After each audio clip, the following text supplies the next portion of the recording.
这是个2000年的老旧登山包，在凡人眼里早该烂在荒山，毫无用处，风吹日晒被丢弃才是它的最终宿命。可在你看到它的第一眼，拼着元神受损的代价也要从荒山取回它，旁人都觉得你疯了，为个破包不顾身上的伤。可他们不知道这包里装着你与地球唯一的牵绊，那部仅剩1%电量的诺基亚手机里有你2000年的执念。轰隆一声巨响，炸碎青州郊外荒山的死皮，你整个人像出膛的炮弹，从布满蛛网的山洞里横飞而出，狠狠嵌进岩壁，碎石簌簌往下掉。你咳着金色液体撑碎岩壁落地，剑眉星目，古装长发沾着尘土与金色污渍。你是宁晨，刚从修真界闯回来。2000年前，你高3毕业来这探险，踩中上古传送阵穿去修真界，摸爬滚打2000年，狗成元婴期宗门老祖。偏偏传送阵2000年一开启的瞬间，你遭了神秘人偷袭，你完弓碎裂，元神重创，丹田破漏，连传送阵都被轰得稀碎，地球灵气贫瘠到近乎为零。你这伤在这根本修不好。说白了，你现在就是个只剩电量没法充电的充电宝，灵力用一点少一点。紧接着，你瞥见了脚边那个土黄色登山包，是你2000年前丢在这的，居然完好无损。下一秒，包里传来手机震动，你瞳孔骤缩。2000年，就算是诺基亚也不可能待机这么久。你一把掏出手机，电量只剩1%，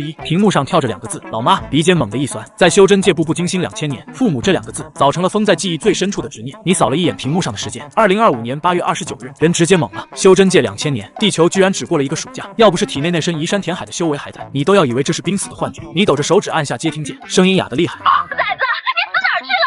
赶快这2天是不要命了！你耳朵聋了是不是？说话啊！能再听到你的声音，挺好的。你现在到底在哪儿？受伤没有？怎么不回家？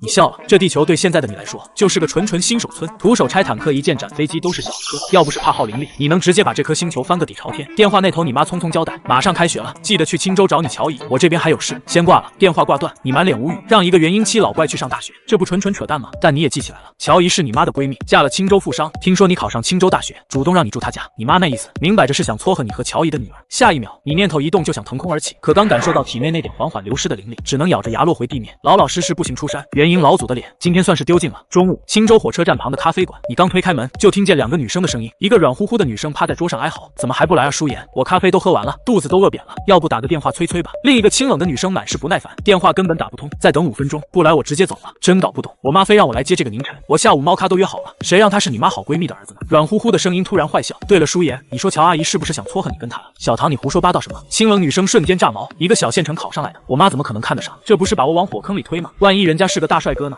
那倒是可以考虑谈个恋爱，结婚就算了。”渣女，你挑了挑眉，走到那软乎乎的女生身后，开口：“你是乔姨的女儿许舒言吗？”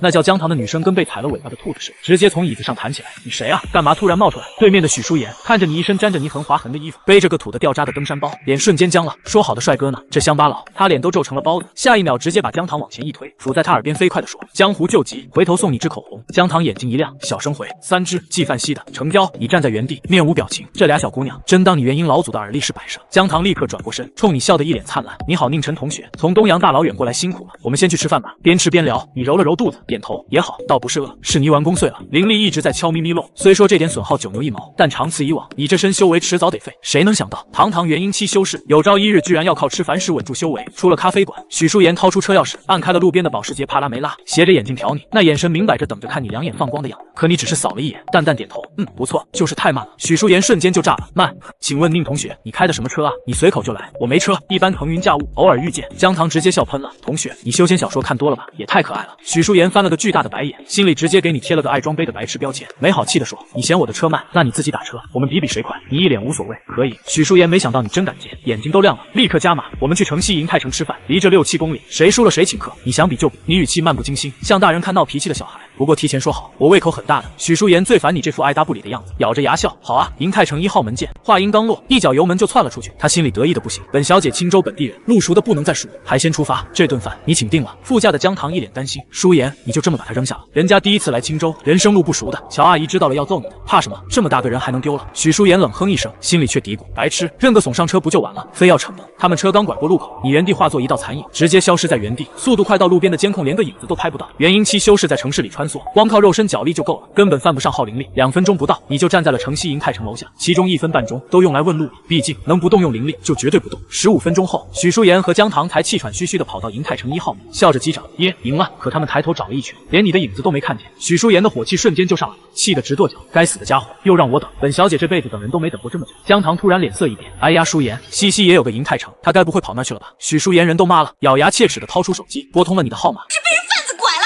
怎么还没到？”“我到了。”“啊，你到个屁！我在1号。”抬头往上看，许淑妍一愣，猛地抬起头，就看见5楼的户外走廊上，你双手插兜，正垂着眼睛看他。江棠直接惊呼出声：“淑妍，你看，是宁晨，他什么时候上去的？”许淑妍脸都气红了，挂了电话，拽着江棠就往5楼冲，一到你面前就炸了。宁晨，你什么时候到的？怎么也不说一声，白让我等了这么久，知不知道本小姐最讨厌等人了？你淡淡一笑，到了老半天了，看你们太慢，就自己上来点餐了。你们到了刚好上菜。对了，我点了不少东西。许大小姐，你不会反悔吧？你什么时候知道我是？许淑妍瞬间愣住，随即冷笑，胡说八道，你怎么可能这么快？一定是作弊了。江棠也跟着帮腔，没错，我们走的是最近的路线，你肯定是提前打电话给餐厅，趁我们等你的时候偷偷溜上来的，对不对？宁晨，你看着挺老实，没想到这么狡猾。你摇了摇头，直接把服务员叫了过来。服务员连忙点头哈腰，两位美女，这位帅哥确实15分钟前就到我们店里了。不可能！江棠眼睛都瞪圆了，15分钟前他还在火车北站呢，除非他会飞。服务员一脸尴尬，话都不敢接。算了，小唐，他赢就赢吧，一顿饭而已。许淑妍摆了摆手，心里却认定了你是给了服务员好处才帮你圆伙，对那点仅存的好感彻底清零。心机这么重的男生，连朋友都没得做。可等他跟着你走进包间，看到满满一桌子菜的时候，人直接傻了。火焰牛排、雪花鱼翅、海参汤、木瓜炖金丝燕、清蒸东星斑，甚至还有一整坛佛跳墙。什么情况？走错包间了。江棠的嘴张得能塞进去一个鸡蛋。服务员连忙指了指你，都是这位先生点的。宁晨，许淑妍彻底暴走了，脸涨得通红，指着你鼻子就骂：“我跟你有什么仇？你故意整我是吧？想不到你是这种人。”你一脸无辜的耸耸肩，我都说了，我胃口很大，你不愿意请也没关系，我自己掏钱，用不着。我许淑妍愿赌服输，她直接从包里掏出一张镶钻黑卡，甩给服务员结账。服务员连忙递上 POS 机，美女您好，我领取者一共5200，刷卡结账，一气呵成。许淑妍狠狠瞪了你一眼，撂下一句，请你以后不要再出现在我面前，谢谢。拽着江棠就往外走，5000块对他来说不算什么，可他长这么大，从来都是众星捧月，什么时候被人这么耍过？你看着他们的背影，喊了一句：“喂，不留下来一起吃点吗？”没人理你，你看得出来，江棠那小丫头眼睛都快粘在菜上了，硬是被许淑妍拖走了。你也没在意，坐下来就开始吃，味道还行，就是一丁点灵气都没有，跟嚼蜡没区别。难不成以后都要靠这玩意儿续命？你叹了口气。另一边，许淑妍一路走一路骂，把你从头到脚数落了个遍。江棠的肚子饿得咕咕叫，拉了拉他的胳膊：“淑妍，要不我们还是回去吃吧？这个点每家餐厅都要排队，更何况那是你付的钱啊！”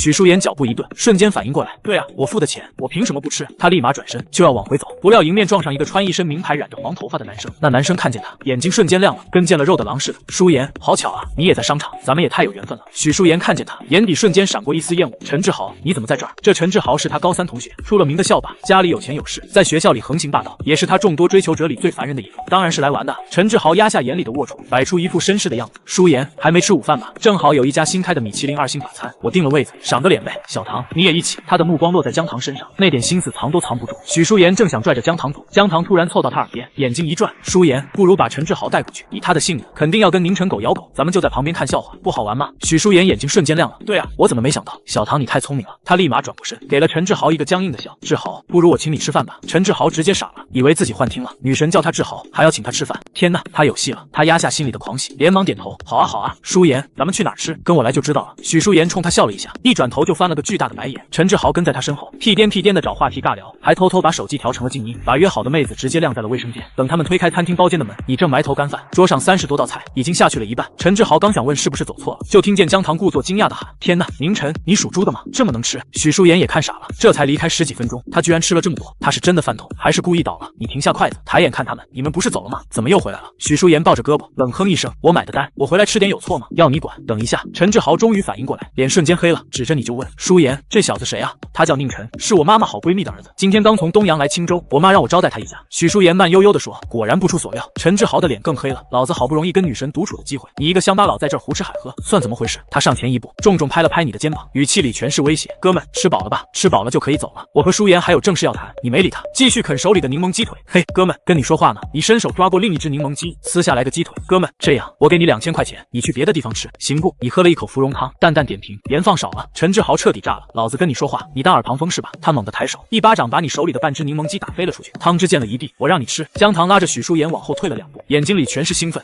淑妍，好戏开场了。可他们预想中的你被揍的场面根本没出现。下一秒，你直接站起身，一把薅住陈志豪的头发，反手就把他的脸狠狠摁进了面前那盆鲫鱼汤里。咕噜咕噜咕噜，气泡疯狂往上冒。陈志豪手脚乱蹬，嘴里的骂声全变成了含混不清的呛水声，整个人拼命挣扎。可你那只手就跟铁钳似的，纹丝不动。他的挣扎越来越弱，眼看就要晕过去。天呐，他力气好大，江棠嘴都合不上了。许淑妍也慌了，赶紧冲上来拉你：“别，快松手，要出人命了！你本来也没想下杀手，就是给这不知天高地厚的纨绔一个教训。你松开手！”陈志豪跟滩烂泥似的滑坐在地上，疯狂咳嗽，嘴里鼻子里全是鱼汤和鲫鱼籽，狼狈的跟条落水狗似的。你居高临下的看着他，声音冷得像冰：“记住了，我吃饭的时候不要打扰我。”你抬手把陈志豪的脑袋又往鲫鱼汤里狠按了一把，随即坐回座位，头都没抬，继续扒拉面前的大餐。你懒得跟这种货色耗时间，一口吃够量，用真气压缩在胃里，好歹能顶几天灵灵气消耗，哪怕这些世俗吃食的灵气稀薄的可怜，聊胜于无。下一秒，陈志豪扑通跪倒在地，嘴巴和一只鼻孔疯狂往外喷鲫鱼汤，另一只鼻孔还塞着颗硕大的鱼眼，脸上扎着好几根鱼刺，疼得嗷嗷直叫。姓宁的，你等着，有种你别走！他顶着满头白花花的鲫鱼肉爬起来，眼神怨毒的要滴出水来。多少年没在女神面前丢过这么大的脸，今天非要好好教训你不可！你缩着螺蛳粉，眼皮都没抬，漫不经心甩了一句：“行，你去叫人吧，你等着。”陈志豪摔门就冲了出去，紧接着他前脚刚走，你后脚就喊来服务员，把桌上的饭菜全打了包。等陈志豪换了身衣服，带着5、6个混混骂骂咧咧冲回来的时候，你早就带着许淑妍和姜糖没影了。饭店里，陈志豪一脚踹在门上，整个人气的暴跳，扯着嗓子放狠话，说要让你在青州混不下去。可你压根没把这货放在眼里。车子驶进青州有名的富人区绿城玫瑰园，你扫了一眼周遭，这里的灵气比闹市浓上一丝，倒是意外之喜。后视镜里，许淑妍正狠狠瞪着你，心里把你骂了800遍暴力狂。不就是陈志豪打飞了你一只柠檬鸡，你差点把人淹死在汤里。他认定你以后肯定会家暴，要不是他妈乔姨硬吩咐，他死都不会拉你回家。旁边的姜糖倒是对你兴致勃勃，一路上问东问西，你大多随口敷衍过去。车子刚停在独栋别墅前，雍容华贵的乔姨早就带着老管家等在了门口。许淑妍一下车就扑过去，满脸委屈打小报告：“妈咪，下次别让我干这种事了。这个宁晨就是个暴力狂。”乔姨笑着摇头：“瞎说什么？小陈是个老实本分的孩子，爱运动又阳光，他就是装的。”你拎着打包的饭菜走过去，笑着开口：“乔姨，好几年不见，您越来越漂亮了。”乔姨笑得合不拢嘴，连忙让管家接东西。旁边的姜糖忍不住笑出声：“乔阿姨，范伯，这不是礼物，是宁晨从饭店打包的饭菜。”乔姨愣了一下，随即笑得更欢：“好，节约粮食是好孩子。小陈，以后住这儿你就把淑妍当亲妹妹，多让着她点。”这话一出，许淑妍瞬间炸了：“妈咪，你刚才说什么？”客厅里堆着你的几大包行李，许淑妍彻底崩了，她瘫在沙发上哭嚎，两条腿不停扑腾：“妈咪，你不是认真的吧？让我跟这个暴力狂住一起，我晚上怎么睡得着？”她转头拽住姜糖：“小糖，你快劝劝我妈，不然咱们俩以后都有危险。”姜糖也跟着开口：“乔阿姨，我和淑妍都是女孩子，突然住进来一个男生，确实不方便。”乔姨只是笑：“阿姨信得过小陈的人品，几人争执的时候，你压根没往心里去，正盯着院子打量，找那股灵气的源头。”许淑妍看你这副淡漠的样子就来气，冲你喊：“喂，你倒是说句话，别跟个哑巴一样！我不想你住进来。”你斜扫了他一眼：“我不叫魏，我叫宁晨，这里很好，我想住下来。”一句话给俩人整不会了。乔姨笑得更开心，转头问老管家范毅：“老范，你觉得呢？”范毅早就打量你半天，微微点头：“夫人说的是，这孩子成熟稳重，是个不错的。”范伯，怎么连你也帮他说话？许淑妍抱着靠枕哭得更凶。随后，乔姨把你叫到院子里，让你多让着点被宠坏了的许淑妍，还让你在学校多护着她点，说你常年登山攀岩，身子骨结实。你听得满头问号。许淑妍好看，在你眼里也就比普通人强点，跟小南天界的女修比起来，根本不够看。你活了2000年，人类的情感早就淡了，唯独记得当年家里落魄，是乔姨一笔笔钱帮你们家撑过来。更重要的是，这别墅底下藏着一口灵眼，哪怕快枯竭了，也还剩几丝灵脉，足够你先待一阵子。乔姨刚走，你就听见一阵凶狠的犬吠，抬头就看见许淑妍牵着一条缺了只耳朵的高大德牧，气势汹汹冲你过来。宁晨，我不管你怎么忽悠我妈的，你不能住这儿，你走不走？不走我放黑龙咬你了。名叫黑龙的德牧冲你龇牙咧嘴，凶相毕露，你答非所问。我住哪间房？没人安排的话，我就自己选了。你真把这儿当自己家了？许淑妍气疯了，直接松开狗绳，指着你喊：“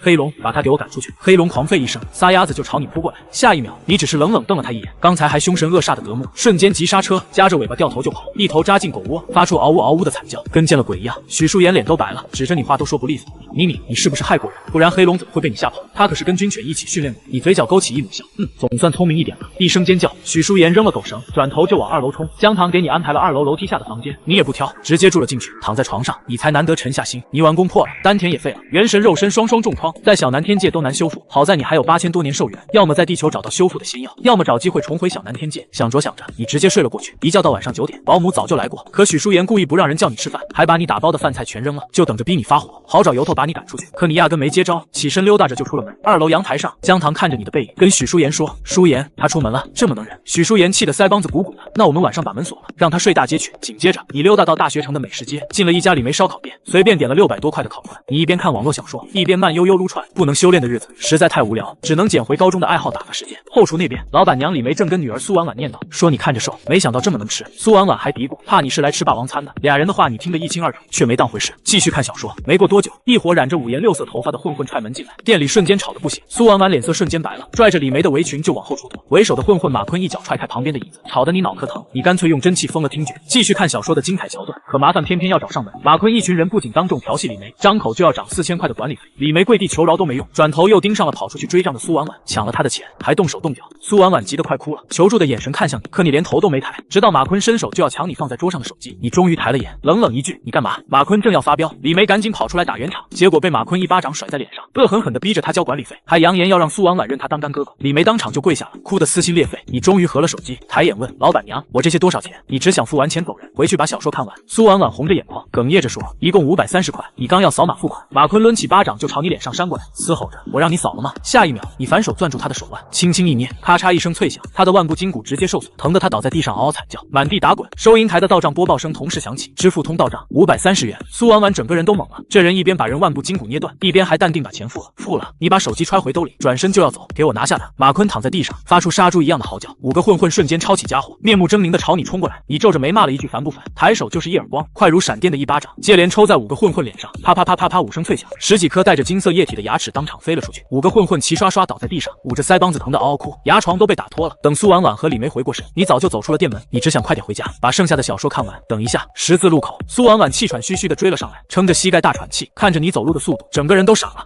你是运动员吗？怎么走得这么快？想道谢就不必了。你丢下一句话，转身就走。2000年的时光，你早就见惯了这种事，也受够了救了人之后被当成理所当然的依赖。晚上10点多，你拎着几大袋菜，慢悠悠走回玫瑰园。要是捅了2下，门被反锁了，你也不恼，指尖勾出一缕真气，瞬间捅开了门锁。客厅里，江棠正跟许淑妍念叨：“淑妍，咱们这样是不是太过分？过分什么？他可能害国人为，我怎么能跟害人的人住一起？”许淑妍捧着奶茶，坐在沙发上打游戏，手一抖，奶茶全洒在了新睡衣上。她嫌麻烦，直接把睡衣脱了下来，让江棠帮她扔去洗衣机。就在这时，你推门走了进来，四目相对的瞬间，许淑妍的大脑直接宕机，门明明反锁了，你是怎么进来的？啊，不准看！她尖叫着抱住身子，背过身去。江棠也慌了神，俩人打闹间，客厅里乱作一团。嗨嗨，我什么都没看见。你轻咳一声，转身钻进了厨房。紧接着，江棠下楼找你要房租，本来是许淑妍吩咐的，1个月要3万，逼你走人。可刚到楼梯口，他就被厨房飘出来的奇香勾住了脚。哇，好香！你还会煲汤？他探着脑袋往厨房看，要不要一起喝点？你对这个姑娘还算有好感。好啊，他瞬间把要房租的事抛到了九霄云外，喝了一口汤，差点把舌头都咽下去。这可是你用17味中药熬的药膳，也就凡间的鸡差了点意思，不然味道绝不止于此。喝完汤，江棠一脸满足的回了房，刚到门口就被许淑妍堵了个正着。江棠，你这个叛徒！第二天，劳斯莱斯一路开到青州大学校门口，许淑妍坐在车里，从后视镜里瞪了你10几分钟，眼睛都快瞪酸了。你终于开口，昨天我不是故意的。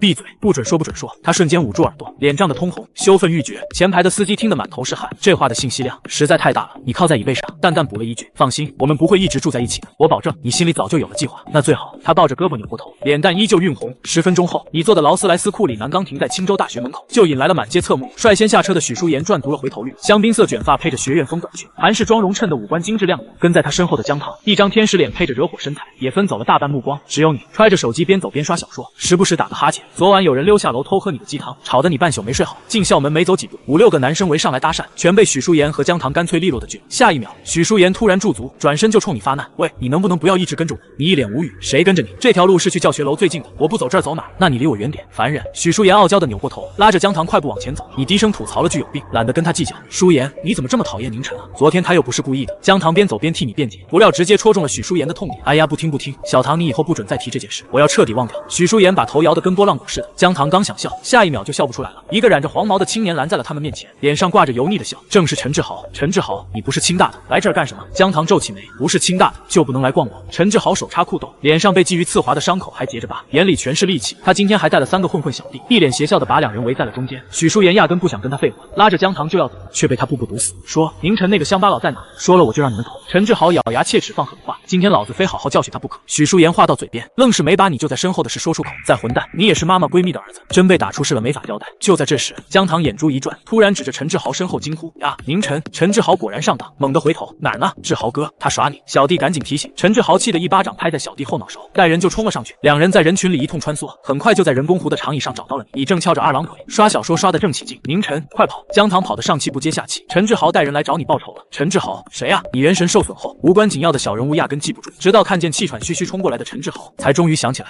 就是那天差点被自己淹在鲫鱼汤里的富二代。宁晨，你个混账东西，给我打！陈志豪一看见你，眼睛都红了，招呼3个小弟就冲了上来。小心啊！许淑妍吓得尖叫出声，仿佛已经看见你被摁在地上打的样子。可下一秒，扑通扑通扑通，3声闷响接连响起，3个冲上来的混混被你一脚一个全踹进了人工湖里，瞬间成了落汤鸡。有个想爬上来，又被你补了一脚踹了回去。周围瞬间围满了看热闹的学生。宁晨，老子拿下你！陈志豪气疯了，抄起一块板砖就从你身后偷袭。你像是后脑勺长了眼睛，侧身一闪，扑通，陈志豪刹不住脚，直接一头扎进了湖里，扑腾着大喊救命，说自己不会游泳。周围没人动，只有你动了。你单手伸进水里，直接把100多斤的陈志豪从湖里拎了起来。围观的学生全看傻了，倒吸冷气的声音此起彼伏。就在所有人都以为你要把他救上来时，你胳膊抡圆，直接把他扔出去5、6米远。走你！许淑妍和江棠当场石化，围观的学生集体沉默。幸好湖里3个小弟会游泳，陈志豪灌了一肚子湖水才被捞上来，而你早就转身走了。小唐，你信不信？这家伙绝对不是普通学生，肯定是混社会的。许许淑妍远远跟着你，嘴里还在嘴硬，不知道，但他刚才好帅啊！姜糖双手捧脸，满眼都是崇拜，帅？他才不帅呢，一点都不帅。许淑妍打死都不肯承认，这个土鳖刚才那一下确实帅到他了。你把两人送到艺术系教室，脸上写满了不耐烦，你们俩低调点，别惹麻烦，我可不是你们的保镖。姜糖立马进了个歪歪扭扭的脸。好嘞，大力哥，你一头黑线，大力哥是什么鬼？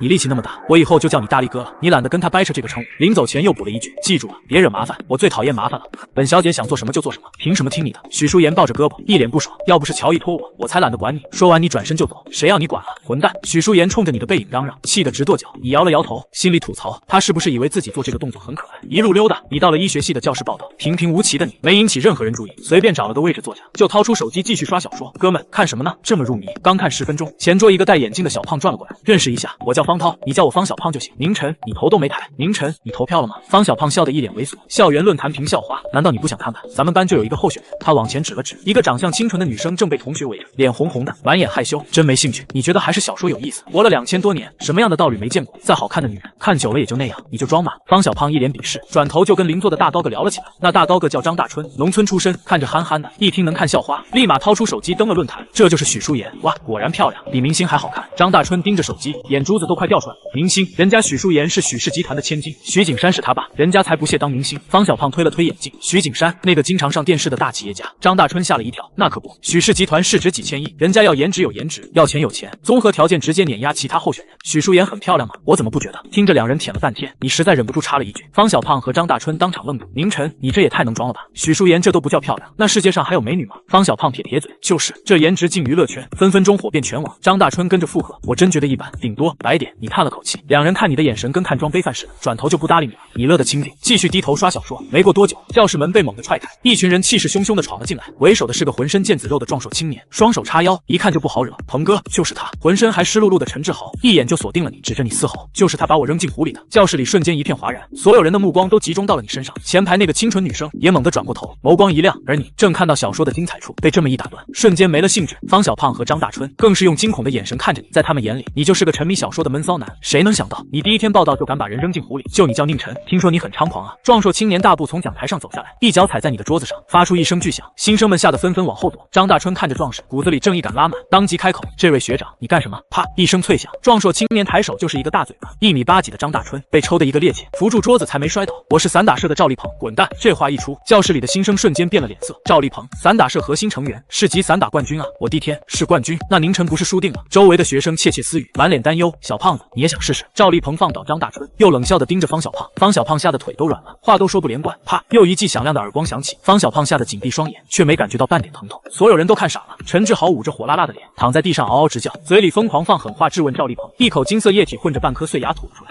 我不知道啊，不是我。赵立鹏盯着自己的右手，连连后退，一脸见鬼的表情。散打社的成员也全懵了，面面相觑。鹏哥这是练武练走火入魔，敌我不分了。不是你，难道是鬼啊？所有人都看见是你动的手，你还坐在原位。说话间，放在桌子底下的右手食指轻轻勾了一下，真不是我。赵立鹏刚吼完，右臂突然不受控制的抡圆，一记后手拳狠狠砸在了刚爬起来的陈志豪脸上。陈志豪刚止住渗液的鼻子，当场又开了花，金色鼻液直接喷了出来，直挺挺的倒了下去，嘴里还在含糊不清的骂着：“这什么情况？我练个散打也能走火入魔？”赵立鹏彻底崩溃了，抬手就对着自己的脸狂扇耳光，啪啪作响，嘴角都溢出了金色液体。你耸了耸肩，一副这是跟我没关系的样子，伸手把张大春扶了起来。这大高个能处，有事是真傻。老师，就是他，他要打我们班的人，你们快过来！这时，前排那个清纯女生带着2个老师冲了进来，结果一进门就看见赵立鹏在那儿疯狂扇自己耳光，一脸崩溃和恐惧。女生当场就懵了，完全不知道发生了什么。2个老师很快就把散打社的人全带走了。同学，你没事吧？女生走到你面前，一脸关心，你这才认出来，这不是昨晚烧烤店老板娘的女儿苏婉婉吗？苏婉婉双眸发亮，刚想跟你多说2句，辅导员突然走了进来，他只能悻悻地回了座位。辅导员姓王，慰问了你几句，就宣布了明天军训的事。等他讲完，苏婉婉立马回头找你，却发现座位早就空了，你人已经走了。你找了个僻静的地方，刷了一下午小说，晚上才晃悠着去校外的美食街吃饭。刚走到李梅烧烤店门口，就听见里面传来了叫骂声，几个凶神恶煞的混混正围着李梅和苏婉婉母女逼问你的手机号。带头的马坤顶着一双斗鸡眼，语气里全是威胁。不行的，坤哥，顾客的联系方式是隐私，我真的不能给你。李梅满脸哀求，你就放过我们娘俩吧。狗屁隐私，那小子把我打成这样，我要不拿下他，以后还怎么混？马坤指着自己的斗鸡眼眼放了狠话，要么今天我把你这店砸了，要么把那小子的手机号交出来，你自己选。苏婉婉咬着唇，心里正挣扎着要不要说点什么，你的声音突然从店门口传了过来，你们在找我。混混们齐刷刷转过头，就看见你穿着一身运动服，双手插兜，一副学生模样，慢悠悠的走了进来。好小子，你还敢出现？马坤指着自己的斗鸡眼怒声嘶吼，这玩意儿医院都治不好，说是不是你捣的鬼？对，就是我干的，有什么冲我来？你坦然承认。扫了一眼屋里的10个混混，你们一起上，别浪费时间，我饭还没吃。马坤当场就炸了，从腰间掏出甩棍，带着10个兄弟就冲了上来，店里瞬间桌倒一翻，碗碟碎了一地。宁晨，别逞强了，快跑啊！苏婉婉也不知道哪来的勇气，拼了命的大喊，这可是10个持械的混混，一个人怎么可能打得过？可下一秒，他就看见了这辈子都忘不掉的画面。你一拳撂倒一个，甩棍砸在你身上，你连眉头都没皱一下，2个眨眼的功夫，10个混混全躺在了地上，疼得嗷嗷直叫。我是青州大学散打社的，我叫赵立鹏，别让我在这条街上再看见你，不然见一次揍一次。说完，你飞起一脚，把这些混混像垃圾一样全踢出了店门，然后随便找了个位置坐下，开始点餐。李梅和苏婉婉全看傻了，水月街治安差，他们见多了打架，可从来没见过这么能打的，一个人打10个持械混混，跟玩似的。同学，你没事吧？我刚才看见棍子砸你身上了。苏婉婉连忙跑过来，满脸担心。我没事。你应了一声，转头问李梅，你们家除了烧烤，炒菜也有吧？苏婉婉当场就无语了，这人刚打完架，居然满脑子只有吃饭。有，小伙子你想吃什么？阿姨给你做。李梅连忙应声，转身进后厨前，还给苏婉婉使了好几个眼色。而此时，医院里被打进医院的混混们正躺在病床上哀嚎。坤哥，那个叫赵立鹏的也太猛了，我这胳膊3个月都动不了。一个绿毛混混疼得龇牙咧嘴，没想到那小子是个硬茬。马坤脸肿成了猪头，一双斗鸡眼里全是怒火，一口咬定你练了金钟罩，不然甩棍抽上去不可能毫无反应。几个小弟瞬间变了脸色，不行，这事不能就这么算了，我得给肖哥打电话。马坤说着就拨通了水月街扛把子白潇的电话。电话一接通，白潇听完来龙去脉，当场就破口大骂，骂他们一群废物，连个学生都搞不定。肖哥，真不怪我们，那小子真练过金钟罩，硬得跟铁块似的。马坤满脸委屈，那小子现在在哪？我派阿豹阿郎过去。白潇的声音瞬间冷了下来，豹哥，狼哥。马坤吓了一跳，连忙报了李梅烧烤店的地址。烧烤店里，你风卷残云的吃着，餐盘落了老高。苏婉婉看着你，实在忍不住开口，你怎么这么能吃？你嘴里塞着肉，含糊道，你管我？我又不是不付钱，我不是那个意思，你这么吃会把胃撑坏的。苏婉婉连忙解释，你又抓起一把肉串，听说过大胃王吗？苏婉婉点点头，和我没关系。苏婉婉满头黑线，直到吃了1000多块钱的东西，你才终于停了下来。再吃下去，该被当成怪物了。你刚要扫码付款，李梅连忙拦住你，小伙子，这2天多亏你帮忙，这顿饭阿姨请你，不用，你心里清楚，她是想求你照着他们母女俩。可你最讨厌的就是麻烦，要不是他家烧烤味道不错，你根本不会来第2次。付完钱，你转身就走了，留下母女俩满脸失落。走在路上，你开始琢磨正事，照你这个吃法，老妈给的2万块生活费根本撑不了多久，去哪儿弄点钱呢？点石成金，弄座金山，还是练点法器高价卖了？再不济，找几个寿元将近的富豪帮他们延寿。可这些事都要耗灵气。你叹了口气，突然一个急拐，走进了一条漆黑的巷子。人呢？左边追，2个穿黑色风衣的男人立马跟了上来。刚进巷子，你的声音就从黑暗里传了出来，找我的，居然被发现了。2个风衣男诧异的对视一眼，宁晨是吧？能发现我们的跟踪，果然是练家子。你双手插兜，语气平淡，有事说事，谁派你们来的？小子，这话该我们问你。左边的风衣男掀开兜帽，露出一张满是刀疤的脸，正是白潇手下的金牌打手陈子豹。四海帮、青龙会、虎门。说你是哪边的？陈子豹从怀里掏出一把匕首，锋刃闪着寒光。你先是叹了口气，然后一本正经地说，我来自纯阳无极宫。陈子豹当场就怒了，骂你扯什么玄幻小说，嘶吼着要给你点颜色看看。豹子，别跟他废话了，抓回去毒打一顿，看是他骨头硬还是棍子硬。说话的是陈子豹的哥哥陈子郎，身材魁梧，话音未落，就像一支利箭似的冲了过来。你一眼就看出来，这人的身体素质比之前的混混强了10倍不止，可离最低的练气期还差了10万8千里。你迎面就是一脚，陈子郎根本没料到你速度这么快，结结实实挨了一脚，胸口筋骨当场受损，口中金光直接喷了出来。哥，陈子豹大吃一惊，持刀就冲了上来，你不闪不避，伸手就把匕首夺了过来，当着他的面，手指一捏，金刚匕首直接被你揉成了一团铁。陈子豹当场就吓傻了，话都说不连贯，你还不如你哥呢。你语气冷淡，右手食指轻轻一勾，一股半透明的真气丝线从指尖渗出，缠在了躺在地上的陈子郎身上。这是怎么回事？陈子郎突然僵硬的从地上爬了起来，发现自己的身体完全不听使唤，当场就慌了。哥，你怎么了？豹子，快躲开，我控制不了我自己，这什么情况啊？陈子郎一边喊一边挥起拳头，狠狠砸在了陈子豹的脸上，噼里啪啦一顿乱打。2兄弟跟提线木偶似的扭打成一团，互相把对方揍得鼻青脸肿，脑震荡都快打出来了。你扭头就走出了巷子，顺手拨通了报警电话。喂，我要报警，这里有人打架，打得可凶了，太吓人了。一路溜达回玫瑰园别墅。让你意外的是，许淑妍的老爸许景山来了。客厅里，许淑妍正粘在沙发上，扭着肩膀跟许景山撒娇，一口一个爹地，嗲得跟3岁小孩似的。一看见你进门，许淑妍立马收起笑脸，板着脸翘起腿，瞬间恢复了高冷大小姐的模样。你就是宁晨。许景山从客厅走过来，一双樱目上下打量着你，身后的管家范毅寸步不离。许叔叔好。你礼貌性的打了个招呼，我听说今天的事了，小陈，谢谢你替淑妍解围。许景山笑得一脸和善，你妈妈和淑妍妈妈是好闺蜜，我自然也希望你和淑妍能成为好朋友。爹地，我才不想和她成为好朋友。你还没开口，许淑妍就嗲着嗓子喊了起来，我也不想。你点头附和。许淑妍气得抓起一个靠枕就朝你扔过来，你以为你是谁啊？想做本小姐朋友的人，从这里能排到校门口，放心，最多3个月，我们就各走各的。你歪头躲开靠枕，什么各走各的，搞得我跟你谈恋爱一样。许淑妍气得挥舞着小拳拳头。好了，徐景山苦笑一声，把你叫到了院子里，从亮堂的客厅走到昏暗的院子里。男人脸上的笑意瞬间消失，脸色冷了下来。你一眼就看穿了他的心思，开口道：“许叔叔，有什么事你就直说吧。”好，徐景山换上了一副严肃的表情。宁晨，其实最开始我并不赞同你搬进来。舒言是我许家的掌上明珠，和一个血气方刚的小伙子同住一个屋檐下，这事传出去，青州的圈子里会炸开锅。所以我要告诫你的第一件事，就是不准外传你住在这里的消息。那你为什么不直接赶我走？你问道。2个原因，那人很喜欢你，甚至想撮合你和舒言。徐景山语气斩钉截铁。当然，这就是天方夜谭，你不用往心里去。其次，舒言跟我说你力气很大，练过。练过。你点了点头。老范也练过，李氏8级，敢不敢和他过2招？徐景山问道。这个问题你得问他。你看向一旁的范毅。徐景山和范毅对视一眼，都笑了。小伙子年纪不大，口气倒是不小。范毅背负双手，笑眯眯地看着你。听说过内劲吗？内劲没听过。你摇了摇头。范毅心里暗暗摇头，连内劲都没听过，看来就是个普通的武术爱好者罢了。下一秒，他腾出左手，五指微拢，就这么对着虚空猛地一抓，咔嚓，院子里的银杏树被一掌拍出5到半寸深的指痕。范毅背着手，语气倨傲：“这就是内劲，只有经营武道数十年的武者才能锤炼出来。这种境界叫武将，古代能冲锋陷阵，以一当百。他笃定你这个姓宁的小子，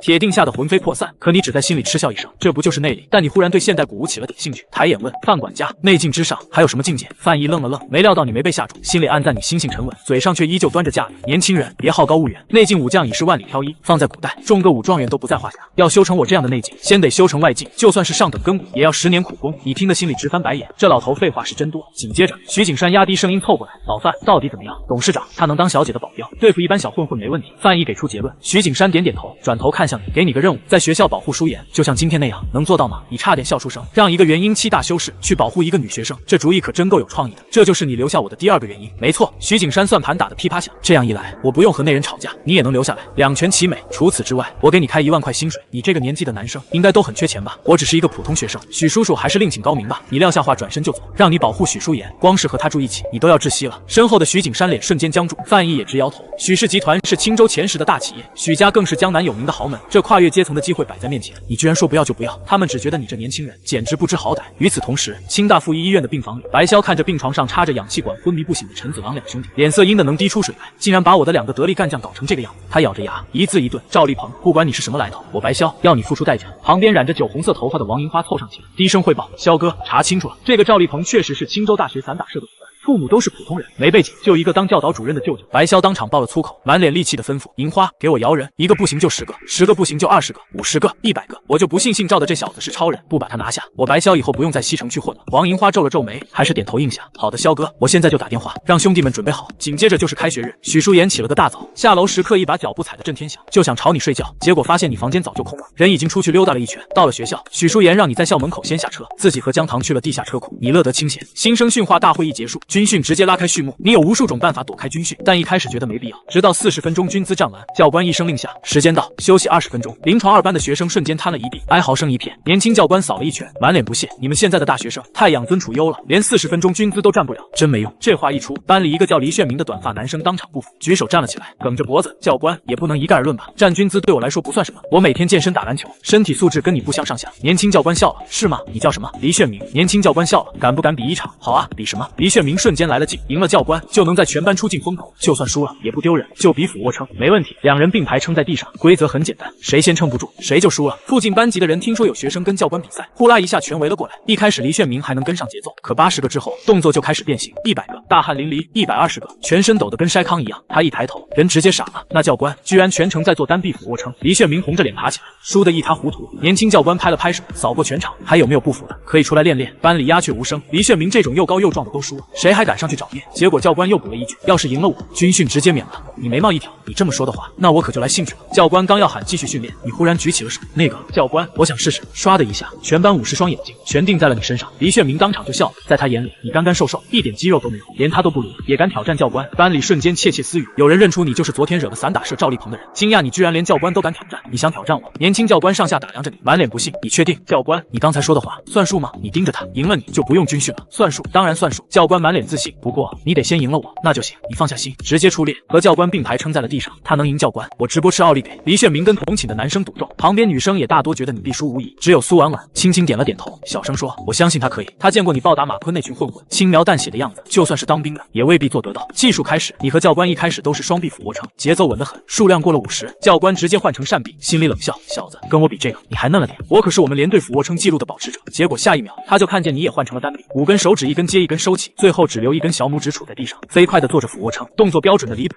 怎么可能？教官当场就懵了，临床2班直接爆发出震天的尖叫，附近围观的班级也全炸了，连其他教官都惊得下巴都快掉了。黎炫明的脸涨得通红，像被人狠狠抽了10几巴掌，一句话都说不出来。要不是怕把这群凡人吓坏，别说1指禅，5臂俯卧撑你都能做，几10个做完，你起身拍了拍灰。教官一脸愕然地看着你，像看个怪物，你到底是什么人？你想都没想，直接套用黎炫明的话，我每天都健身打篮球，身体素质慢慢就练成这样了。教官扭头看向黎炫明，黎炫明气得牙都快咬碎了。教官，没什么问题的话，那我先走了，你迈步就要走，等等。教官赶紧追上来，满头大汗的解释自己刚才只是开玩笑，不能真让你免军训，你当场就不乐意了。要不是他立了这个赌约，你才懒得出这个风头。事情最后闹到了总教官那里，总教官看着你，直接破格批准你不用参加军训了。等你走后，年轻教官一脸难色，总教官这样会不会不太好？其他学生有意见怎么办？有意见。总教官背着手不怒自威，他们谁能连做10个1指禅俯卧撑，谁也不用军训。这话我说的，你心满意足的离开训练场，溜达了一圈，换了衣服，去学校超市买了盒冰淇淋，边走边吃。路过篮球场的时候，你看见了许淑妍和姜糖，他们表演班正在这边军训，你挑了个阴凉的位置坐下，打算把冰淇淋吃完就走。你没多想，掏出手机玩了起来，没一会儿居然靠着树睡着了。迷迷糊糊间，你听见了赵丽鹏和刘迪的声音：“鹏哥，宁晨那小子有古怪，下回多叫点人，一定要好好教训他一顿。上次是我练功出了岔子，下回再让我碰见，我非狠狠教训他一顿不可。”两人带着几个狐朋狗友，说说笑笑从你身边走过，压根没看见树荫下的你。可他们出了校门，还没走2条街，巷子里突然涌出来40、50个持械的混混，瞬间把他们围了个水泄不通。天哪，鹏哥，什么情况？刘迪吓得一哆嗦，直接躲到了赵丽鹏身后。赵丽鹏也慌了，咽着唾沫强装镇定：“别慌，帮派斗争跟我们无关，我们装作没看见，偷偷溜走就行。”他带着人猫着腰想往巷口溜，结果40、50双眼睛齐刷刷的定在了他们身上，巷子里瞬间静得可怕。鹏哥，我怎么觉得他们都在看我呢？刘迪声音都抖了。你放屁！赵丽鹏刚骂了一句，一个穿花衬衫拎着开山刀的黄毛就冲上来，一脚踹在他脸上，直接把他踹翻在地。就你叫赵丽鹏啊？听说你很能打，把我们帮会的豹哥和狼哥都击败了，牛逼啊！黄毛拿刀指着他的脸，不，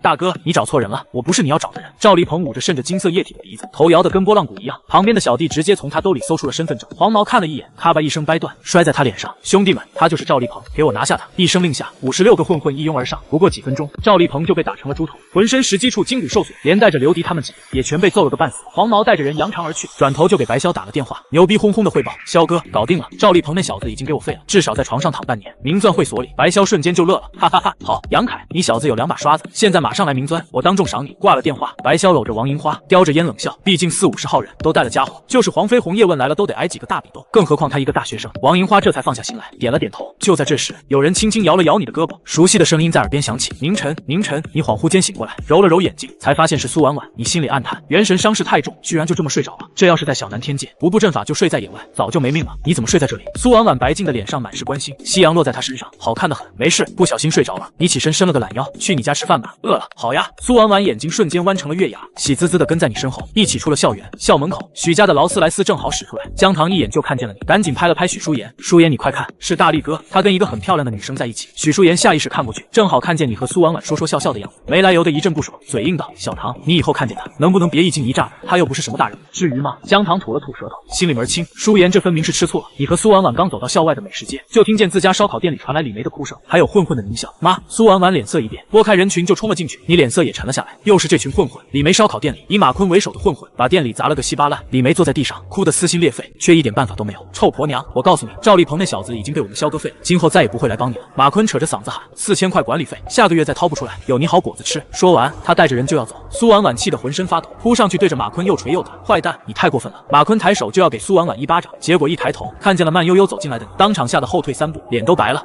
我说你们这帮人怎么就不长记性呢？你双手插兜，一步步走过去。坤哥，这小子不是被凯哥打进医院了吗？旁边的混混懵了，你问我问谁去？马坤脸都绿了，他可是见识过你的厉害，赶紧点头哈腰的陪笑。嘿嘿，鹏哥，误会，这都是误会，我误你的会。你一脚踹出去，直接把马坤从前门踹到了后厨，咣当几声之后，人就没了动静，围观的人全看呆了，一脚踢飞10几米，这简直是黄飞鸿在世，他们哪里知道你已经尽最大努力压制力道，不然元婴期修士的一脚，别说一个人，一条街都能给踢蒸发了。你看着地上跪成一排的混混，淡淡的说了一句：“看来今天是要把事情一次性解决掉了。”半小时后，西城区最大的夜总会明钻会所，你压着头破血流的马坤，一脚踹开了帝皇包厢的大门。包厢里，杨凯正拿着话筒给白潇献歌，一群人正嗨得不行。门被踹飞的瞬间，全场瞬间安静。白潇、杨凯、王银花全都目瞪口呆的看着门口的你和马坤。你把马坤往地上一丢，目光扫过全场，哪个是？肖哥，我就是。你想干嘛？杨凯拍着胸脯对着话筒就吼：“你是肖哥，很好。”你一句废话都没有，身影一闪就冲到了杨凯面前，抬手就往他脸上扇巴掌，啪啪啪啪，每一巴掌都跟放鞭炮一样，又快又狠。等白潇和王银花反应过来的时候，杨凯已经被抽成了猪头，金色鼻液狂喷，门牙都掉光了。可恶，拿下他！白潇怒吼一声，包厢里10几个混混，外面又冲进来10几个，一窝蜂的朝你扑了过来，噼里啪啦，不到1分钟，包厢里就没地下脚了，满地都是躺倒的混混，不是筋骨受损就是失去行动力，要么直接昏死过去。茶几被砸得稀碎，满地玻璃渣，场面堪称惨烈。白潇瘫在沙发上，一脸震惊地看着你到底是谁？你不是在找我吗？你早就看出来，他才是正主，你是赵丽鹏。白潇眼珠子都快瞪出来了，不对，你不叫这个名字，杨凯被你骗了，你到底是什么人？算你有点脑子。你话音刚落，人就消失在原地，再出现的时候，已经坐到了白潇身边。包厢灯光昏暗，你的身影快得跟鬼魅一样，肉眼根本看不清。缩在角落里的王银花，瞳孔瞬间放大，白潇吓得怪叫一声，转身就想逃，被你一只手死死摁在沙发上，动弹不得。我是什么人？你这样的小混混还不配知道？你语气冰冷，你只需要知道，我经常在李梅烧烤店吃饭，你要是再派小瘪三去打扰我吃饭，我就把你狗头打爆，听见了没？他愣在原地没反应，你抬手又是3个大耳刮子，抽得他金色鼻液狂飙，在沙发上嗷嗷惨叫。听见了，听见了。白潇发出杀猪一样的惨叫，头点得跟捣蒜一样。最近手头有点紧，再给我拿20万。你拽着他的衣领，语气不容置疑，快，银花转给他。白潇吓得魂都飞了，只想先把你这尊瘟神送走。王银花哆哆嗦嗦地掏出手机，大哥，你银行卡号多少？我现在就给你转。当我傻了？现金？你扫了他一眼，转账会留证据。白潇转头就能以诈骗罪起诉你，你可不想惹这种麻烦。没一会儿，几个小弟就取来了20万现金，你揣上钱，临走前又警告了一遍，记住了，动李梅烧烤店就相当于砸我饭碗，小心我打爆你狗头，别以为我是在开玩笑。说完，你转身就走。包厢里，白潇看着满地狼藉，气得浑身发抖，当场就咆哮起来，放狠话要让你付出代价。王银花小心翼翼地劝他，说你一看就是练家子，惹不起。白潇反手一巴掌抽在他脸上，依旧嘴硬，说要跟你来阴的。他没看见倒在地上的王银花，眼里闪过一丝恶毒。你回到李梅烧烤店的时候，几个混混已经把店里打扫干净了，你直接拿出10万块递给了李梅。小陈，你这是？李梅看着厚厚的一沓钱，吓得不敢接。你从哪儿来的这么多钱？我刚才去和肖哥讲理，他同意赔钱给你，以后也不会再来收管理费了。你随口扯了个谎，真的？苏婉婉眼睛瞬间亮了，收下吧，把店面重新装修一下。你把钱塞进他手里，揉了揉肚子，我饿了，有吃的吗？有，我马上去给你弄。李梅转身就进了后厨，手背偷偷擦了擦眼角的泪。你挑了个位置坐下，苏婉婉坐在你对面，水灵灵的眼睛里满是崇拜，俏脸泛红。宁晨，你太厉害了，我都不知道该怎么感谢你了。你别烦我就好。你冷不丁的一句话，直接把苏婉婉噎住了，脸上的笑容瞬间僵住，满是委屈和不解。你没打算道歉？活了2000多年，你一眼就从他眼里读出了爱慕。感情是修仙路上最大的羁绊，这爱情的萌芽还是早点掐断为妙。正式开学后，临床2班的课程排得密密麻麻，可你一节都没听，每天不是趴在桌子上睡觉，就是看小说。同班同学都觉得你疯了，学医不比别的专业，课业比高3还重。像你这样不听课不背书，期末铁定全挂。一节生理课下课，方小胖看着揣起手机就要去食堂的你，忍不住问宁晨，你这样不怕期末全挂吗？学医不就是背书吗？期末突击一下就好了。你说的云淡风轻，转身就出了教室。黎炫明在后面冷笑，10几本书，看你期末怎么突击，等着挂科吧，糊涂小子。他们凡人永远想象不到修仙者的记忆力有多恐怖，更不知道你这个身怀绝世医术的神医，压根就瞧不上只有200年历史的西医。中午你去食堂吃饭，正排着队，忽然感觉到身后一道凶狠的目光，你扭头一看，是许淑妍。军训这7天，你天天在篮球场的树荫下吃冰淇淋玩手机，可把在烈日下暴晒的他气坏了。嗨，大力哥！姜糖在许淑妍身后冲你挥了挥手，周围的男生瞬间都惊讶地看向了你，你也冲姜糖点了点头。就在这时，食堂里突然传来一阵女生的尖叫，你循声望去，一个身材高大、面容俊朗的男生手捧篮球朝队伍这边走了过来，周围的女生瞬间叽叽喳喳起来。你才知道这是大3的邢旭飞，以前是校田径队的，家里很有钱。邢旭飞带着几个兄弟直接排在了许淑妍和姜糖身后，笑着跟许淑妍打招呼，学妹，你就是许淑妍吧？你很出名啊。许淑妍本来压根看不上这种体育生，可她一抬眼看见你看了过来，瞬间计上心头，抛给邢旭飞一个灿烂的笑容。学长，我是许淑妍，你好呀。你好，学妹，你想吃什么？我请你吧。邢旭飞瞬间受宠若惊，旁边的姜糖都看傻了，他顺着许淑妍的目光瞟了你一眼，瞬间就懂了，合着是想气你呢。许淑妍以为你看见他和别的男生聊得这么欢，肯定会吃醋，结果你打完饭菜转身就走，看都没再多看他一眼，可把许淑妍气坏了，心里暗骂你是个装模作样的混蛋，转头就对邢旭飞恢复了高冷脸，不用了学长，我自己有手。邢旭飞当场僵在原地，人都傻了。你找了个位置吃饭，没一会儿就发现3桌之外的许淑妍一直在盯着你看，你掏出手机给他发了条微信，你老看我干什么？许淑妍看见消息，脸瞬间就红了，手忙脚乱的回，谁看你自恋狂。发完消息，他气呼呼的直接把你拉黑了，就等着看你恼火失望的样子。可你压根没发现，安安静静的吃着饭。就在这时，一伙人凶神恶煞的冲进了食堂，一个剃着板寸头的魁梧青年拎着一个戴眼镜的男生，正好停在了离许淑妍不远的地方，扯着嗓子吼，快把那个宁晨找出来，我有事找他。好的，静夫哥。眼镜男吓得浑身发抖，岂有此理，出去比了几天赛，社里就发生这么大的事。魁梧青年双手叉腰，身后跟着一群彪悍的青年，杀气腾腾。许淑妍心里咯噔一下，他本来还想看你笑话，可看着这帮人凶神恶煞的样子，瞬间就知道事情闹大了。把宁晨从黑名单拉回来后，他赶紧发去消息，喂，你是不是惹了不该惹的人？他们找你麻烦来了，快从后门走。消息刚发出去2秒，旁边临床2班的眼镜男突然拔高声音，指着你冲身边的魁梧青年喊，静夫哥，他就是宁晨。知道了。叫江静夫的男人带着一群人径直朝你走来，沿途学生瞬间四散，没人敢拦，周围人低声议论，说他是散打社社长，拿过好几座市级冠军奖杯。江静夫走到你桌前，一巴掌狠狠拍在桌面，不锈钢餐盘里的汤溅得满桌都是。你就是宁晨，跟我过来，有事问你。你抬眼，最烦有人打扰吃饭，语气没半分波澜，有事就在这说。也行。江静夫往前凑了凑，我兄弟赵立鹏前几天被人打进医院，全身20多处筋骨受损，你知不知道是谁干的？我怎么会知道？你有点纳闷。江静夫当场掀了你的餐盘，饭菜撒了一地，指着你鼻子，火气冲得要炸。我都查清楚了，你惹了校外混混，故意报厉鹏的名字，是不是你干的？那也是他先找我麻烦。你语气依旧平淡，这么说你承认了？江静夫抱着胳膊冷笑，你抬眼，你想怎么样？周围瞬间鸦雀无声，几百号学生全看傻了。田径队的人私下嘀咕说你摊上大事了。清大除了鼓舞社那2位，没人敢惹江静夫。不远处的许淑妍头疼得要死，赶紧掏手机找相熟的老师。江棠在旁边急得团团转。江静夫本想当场动手，被小弟拉住，说食堂监控多，不如带回散打社活动室慢慢收拾。他压下火，双手撑着桌子，恶狠狠瞪你，小子，敢不敢跟我们去散打社活动室好好谈谈？带路！你起身就走。江静夫和一群小弟全愣了，没料到你这个新生这么爽快，随即冷哼着在前头带路。他心里早打好了算盘，食堂不好动手，到了自己的地盘，想怎么收拾你就怎么收拾你。紧接着，你被带进了学生活动中心的散打社活动室，门刚在你身后关上，反锁的咔嗒声未落，刚才带路的社员就一脚朝你屁股踹来，凶相毕露。你反手抓住他的脚踝，不等他反应，直接把他整个人抡了起来，像根棍子似的砸了出去。砰砰几声闷响，包括江静夫在内的6个社员全被这记人体流星锤砸飞，狠狠撞在墙上。江静夫骂骂咧咧从地上爬起来，一记正蹬直朝你面门踹来，你连躲都懒得躲，无视他的腿法，抬手就是一拳砸过去，没有半分花里胡哨的招式，没2下，江静夫就扛不住了，小臂肿得老高，脸上全是淤青。其他社员更是一拳就倒，要么筋骨受损，要么抱着肚子跪在地上狂呕。不打了，不打了！江静夫疼得嗓子都劈了，只觉得小臂骨铁定折了。你说不打就不打了，你反手一个耳光抽得他晕头转向。刚才在食堂，你不是挺横的吗？话音未落，你一脚踹出去，江静夫整个人像破麻袋似的飞出去，直接撞碎了反锁的活动室大门，门锁都被撞断，人滚到走廊上，疼得蜷缩成一团，视线都模糊了。而就在这时，2楼走廊上，一群人正众星拱月围着个穿白练功服的青年，刚在省赛拿了前3，即将保送龙湖武馆的鼓舞社大师兄段水流。楼下的巨响瞬间吸引了所有人的目光，他们看着滚出来的江静夫，又看着慢悠悠从活动室里走出来的你，全愣住了。你扫了一眼这群人，目光在段水流身上顿了顿，这小子身体素质摸到了淬体1重的门槛，在这灵气匮乏的地球也算难得。你没多在意，扫了2眼就准备走人。站住！一个矮个子男生冲上来拦住你，指着你厉声喝问：“你是哪个学校的？敢来清大踢馆，胆子不小。”我就是清大的。你语气平淡，你是清大的。矮个子男生当场就炸了，我是清大鼓舞社的，从来没听过你这号人物，嘴巴放干净点。你眉头皱了皱，临床2班新生宁晨。这话一出，全场都傻了。一个学医的新生，把拿过市级冠军的散打社社长，连带着整个散打社都端了，连段水流和他身边的温青兰都对视一眼，眼里全是震惊。这时，一个一瘸一拐的散打社员从活动室里爬出来，看见段水流，当场就红了眼，连滚带爬扑过去：“大师兄，大师兄，你可回来了！这事儿你不能不管。”段水流听完事情来龙去脉，眉头猛地沉了下来。清大所有跟舞沾边的社团，全以鼓舞社为首，他是全校公认的大师兄，这是不可能不管。他走上前，用带着欣赏的目光打量你，你身手不错，在哪学的功夫？我交大的。你语气里带着不耐烦。交大？哪个交大？青州还是滨海的？你是转校生？段水流没反应过来。啥呀？我姥爷交大的，你随口胡扯。段水流和温青兰当场语塞。段水流干笑2声，直奔主题，加入鼓舞社吧。华国上舞，舞者是最稀缺的人才，你这样的好苗子，再见。你摆摆手，转身就走。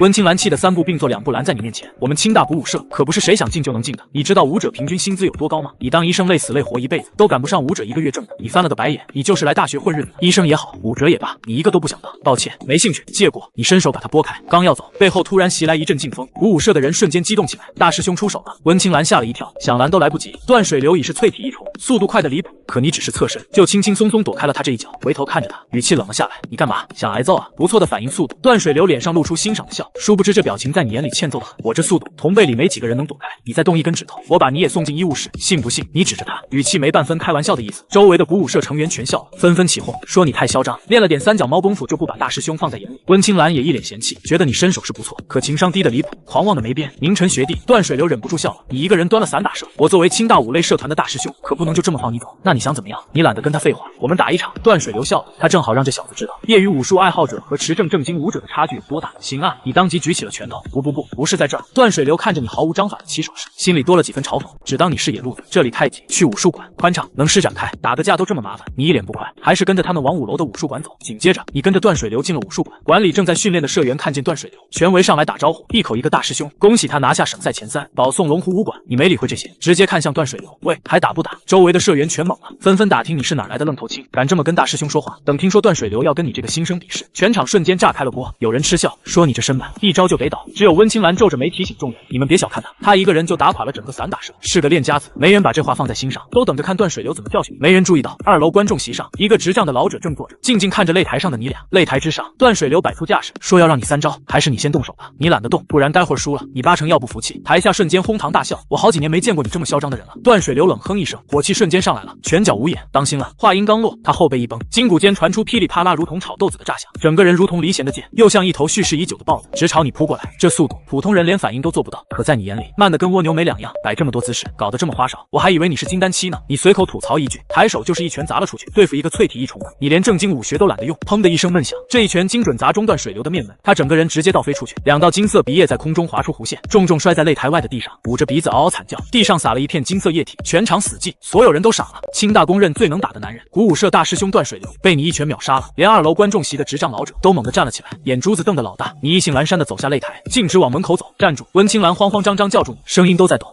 你究竟是什么人？真的是我们学校的新生，临床2班的，不信自己去查。你不耐烦地摆摆手，继续往前走。就在你转身的瞬间，身后又传来一阵劲风，是断水流。他接受不了大庭广众之下的惨败，居然偷袭你，偷袭偷上瘾了是吧？你彻底烦了，回身一把抓住他踢过来的脚掌，往反方向狠狠一拧，嘎嘣一声脆响，响彻整个武术馆。断水流的惨叫瞬间刺破空气，整个人抱着脚蜷缩在地上，疼的眼泪都出来了，扯着嗓子喊人叫救护车，放狠话这是跟你没完。一群社员慌慌张张围上去，手忙脚乱的打急救电话。你心里嘀咕了一句，这下清大应该没人再敢来惹我了吧？双手插兜，头也不回的走出了武术馆。可你刚走到学生活动中心门口，温青兰又追了上来，叫住了你。你等等！你不耐烦的转过身，就看见他身边站着个穿西装的老头，70多岁，手里拿着根花梨木手杖，满头银丝，正用复杂的目光看着你。路过的学生纷纷打招呼，一口一个老校长好。你瞪了温青兰一眼，合着这就把小报告打给校长了。执掌老者笑了笑，开口道：呵呵，想不到青州大学这届新生里藏了个外境大成的高手，不知小友从何而来啊？我就是个普通学生。你答道：普通学生能一招击败小段。老者眉头皱了皱，小段刚拿了江南省武道大赛青少年组第3，学校已经决定保送他进龙湖武馆了。我不知道什么武道大赛，也不知道龙湖武馆，我就知道他很菜。你说的实话实说。温青兰气得脸都红了，可一想到师兄被你一拳秒杀，连偷袭都讨不到好，半个字都反驳不出来。小友，去我办公室谈谈吧。老者的脸色凝重起来，你刚才重创了小段的脚掌，这是比你想的严重的多，没有我从中斡旋，你的习武之路很可能就此断绝。说到底，你们年轻人下手还是太没轻没重，你闲着也是闲着，倒要听听这个断水流有什么了不得的背景，干脆就跟着他走了。一路闲谈，你才知道这老头叫温月，是青州大学的上任校长，也是温青兰的爷爷，在青州地界的武道圈里威望极高。到了办公室，温月让温青兰给你泡了茶，就开始旁敲侧击问你的来历。宁小友，你这一身功夫没有画境大师指点，绝对练不出来，不知尊师是谁，说了你也不认识。你眼里闪过一丝久远的回忆，你好大的口气。温青兰放下茶杯，一脸不悦，我爷爷是鼓舞协会青州分会的常任理事，整个青州乃至江南地界的画境大师就没有他不认识的。温月笑而不语，显然默认了这话。我师父道号姚光。你开口道。温月和温青兰对视一眼，搜遍了脑子里的强者名单，都没听过这么1号人物，他们当然不会知道，姚光上人是小南天界纯阳无极宫的太上长老，元婴期巅峰的大修士，是你1500年前的师父。我师父是隐居高人，你们没听过也正常。你收回思绪，原来如此。温月点点头，转回正题。方才我看过小段的伤势，他右脚掌伤得不轻，没个半年养不好。他现在正是习武的黄金年龄，段家肯定不会轻饶了你。段家很厉害吗？你脸色依旧平静，你不是青州人。温青兰皱起眉，段家是青州豪门，势力和我们温家不相上下，门里豢养了不少武者，你这次麻烦大了。你现在唯一的出路就是赶紧找个靠山。你忍不住笑了，找谁？你们温家？你以为我们温家愿意收你？温青兰气得暴毙瞪你。段家和鼓舞协会关系极好，我们才不想惹这个麻烦。你不就是个外境大厂，牛什么牛？温月摆摆手拦住他，又看向你，小友，你小年纪就练到外境大厂，不如报名参加龙湖武馆的考核，一旦通过，我再帮你说说好话，你再认个错，没准段家就放你一马了。你摇了摇头，算了吧，太麻烦。温月当场语塞，温青兰彻底炸了，只觉得你不知好歹，爷爷明明是在救你的命，你却这副态度。你放下茶杯，慢悠悠站起身，谢谢温老好意，心领了。不用，小友，段家收留了不少江湖上的流浪武者，其中不乏手上沾过世的狠角色。温月的话还没说完，办公室的门就被砸得梆梆响。温青兰和温月对视一眼，赶紧去开门。门口站着个满头大汗的眼镜老师，指着你急声道：老校长，不好了，段家来人了，是来找这小子的。保安快拦不住了，这么快？温青兰脸色一白，还有点事，我先走了。你直接走出了办公室。小友，且慢。温月想叫住你，可你压根没理，径直往走廊尽头走。他气得跺了跺脚，赶紧追了上去。走廊上，你刚走没2步，就被一个精壮男子拦住。这男人40多岁，皮肤铜黄，一身腱子肉，尤其是一双脚穿着布鞋，踩在地上稳如泰山。他身后躺了一地的保安，个个捂着肚子哀嚎，爬都爬不起来。这位同学，你认不认识一个叫宁晨的？男子开口，声音沉得很。我就是，找我什么事？你语气平静，这么说，我家少爷就是你伤的。男子脚步一顿，眼睛眯了起来，杀气瞬间溢了出来。如果你家少爷姓段，没错，是我干的。你点了点头，好小子，够实诚。男子冷笑一声，脸上的肌肉都绷了起来。温月追上来，看见这男人，脸色瞬间凝重，厉声喝道：铁脚七，你敢来清大的地盘闹事，不怕武协再把你抓进去？温家老爷子，许久不见，别来无恙。铁脚七脸上堆起假笑，温老爷子，这不关你的事，我奉家主之命来把这小子带回去，在青州大学就关我的事。温月手里的手杖狠狠往地上一跺，温老，这事确实不关你的事，你别管了，你直接拆了他的台。温青兰跟上来，听见这话，差点当场气晕过去。铁脚七在江湖上闯荡20多年，一手戳脚功夫练得炉火纯青，手上有过战绩，是实打实的狠角色。你居然还把护着你的温月推开，哈哈哈哈！铁脚七当场爆笑，只觉得你不知天高地厚。温老，你听见没？这小子压根不领你的情，你也别废话了，你打断他，一脸不耐烦，要打就快点动手，在这儿啰嗦个没完了是吧？话音未落，铁脚七右腿高高抬起，脚背弓起，宛如一条蓄势待发的毒蛇，下盘稳如磐石，一看就是练腿几10年的高手。嗖的一声，他的脚如同出膛的子弹，直朝你胸口踹来，一出手就是杀招，显然想一招就把你废掉。可下一秒，他这一脚就踢了个空，你整个人如同凭空消失一般。不等他反应，他撑地的左脚就传来一阵撕心裂肺的剧痛，凄厉的惨叫瞬间响彻整个走廊。这个在江湖上闯荡20多年的铁脚七，抱着自己的左脚倒在地上，疼得满地打滚。他的左脚已经被你一脚踩烂，布鞋被金色液体浸透，筋骨尽损，成了一团烂肉。三脚猫功夫也出来丢人现眼，你冷冷开口，嫌他吵得慌，又补了一脚，直接把他踹得昏死过去。温青兰吓得尖叫一声，温月和旁边的老师都倒抽了一口冷气，满眼都是震撼。废掉一个外境大成的武者，你就跟踩死只蚂蚁一样，脸不红心不跳，这份从容和狠厉，他们这辈子都没见过。你没理会他们震惊的目光，大步流星地离开了学生活动中心。与此同时，网络发达，佛岭铁脚七被一个大学生废掉的消息瞬间传遍了整个江南五道圈。青州的段家私人庄园里，段家家主段荣看着手机上的消息，脸色越来越凝重。管家快步走了进来，低头汇报，家里铁脚七伤的比少爷还重，左脚掌筋骨尽损，神经坏死，下辈子都得拄拐杖了。好狠的小子！段荣眉头紧锁，查清楚了吗？这个宁晨到底是什么来头？查清楚了。管家应声，他是东阳县人，现在在青州大学读临床医学。属下还查到，他和许家许景山的千金住在一起。许家，段荣猛地抬起头，眼里满是震惊。青州许家同样是顶级豪门，许景山执掌的许氏集团在青州能排进前10，势力和段家不相上下。